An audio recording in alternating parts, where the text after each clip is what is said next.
Nagpahanumdom ang Iloilo Provincial Health Office sa publiko sa mga tikang agud nga mapungga ng paglaptas ang kaso sang dengue sa ilang mga lugar. Ini matapos nga maka-record sang dengue clustering cases sa 23 ka mga banwa kag isa ka syudad sa probinsya sang Iloilo. Sa interview sang Bomba Radio kay Arian Tracy Holipas, Dengue Program Coordinator sa Provincial Health Office, iyagin pahayag nga ginakabi nga may clustering sang dengue kung may 3 kung sobra pa ka kaso sa sulod sang 4 ka magkasunod nga semana sa isa lang ka lugar. Sano kay Holipas, kinahanglan nga tutukan kag ma-monitor gilayon ang mga lugar nga may clustering sang dengue bangod mahimo ini magresulta sa dugang pa nga pagsaka sang kaso kung hindi gilayon matatapan.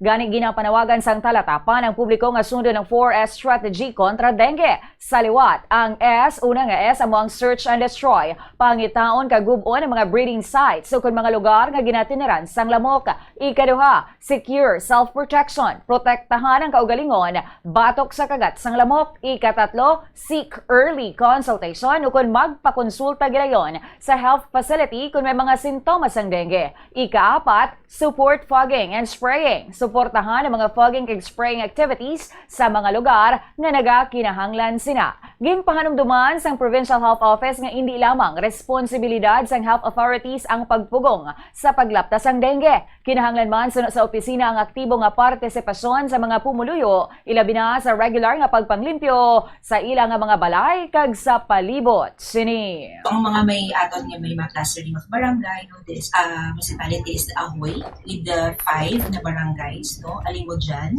Balasan, Banate, Parotac Viejo, Batad, Cabatuan, Calinog, City of Pasig, Concepcion, Dingle, Dumangas, Estancia, Lambunaw, Maasin, Oton, Pavia, San Dionisio, San Enrique, San Miguel, San Rafael, Santa Barbara, Tigbawan. No? So, amo nang aton mga municipality na may area na clustering of cases. So, out of 43 municipality, we have 23 municipality with clustering of cases. No? So, ang aton na ginapangabay if we have the clustering of cases, so the more the chance na magdamo ang cases and the more ang high ang chance na patsyang kita sa pasyente if we have the clustering of cases. No? Sa aton dengue is ang pinaka-importante is our 4S strategic gihapon. Paging naton. So, I hope no, the LGU, no, aton yung mga gid kami if we have the confirmed kay halos na nandok subong to ka aton mga cases kalabanan is confirmed dengue NS1. So by doing this siguro and of course with the source reduction, no, mapanubo natin ang aton mga kaso. si Arian Tracy Holipas, Dengue Program Coordinator sa Iloilo Provincial Health Office.